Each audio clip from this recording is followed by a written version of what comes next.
Anak, kain ka na oh. Darating yung mga kaibigan ko ah. Wag na wag mo ako ipapahiya. Ah, sige anak. Ay, andyan na sila.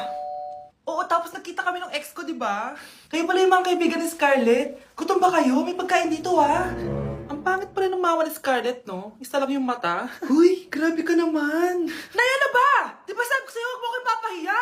Kainis. Umalis ka nga dito, ako kita makita. Ah, sorry anak. Tara na nga, labas na nga lang tayo. May panira dito eh.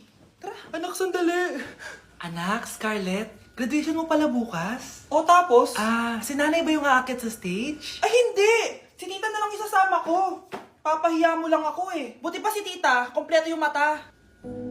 O sige, proud ako sa'yo anak ha. Kainis, bakit kasi isa lang yung mata mo? Balang araw anak, malalaman mo rin kung bakit. Diyan ka na nga, marami pa akong gagawin. Ano bang ginagawa natin sa hospital, tita? Sumama ka na lang, Scarlett. May kailangan ka malaman.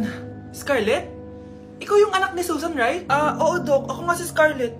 Ba't kilala mo ko? Oh, yes! I remember! Ikaw yung batang na-aksidente dati, yung nabulag yung kaliwang mata.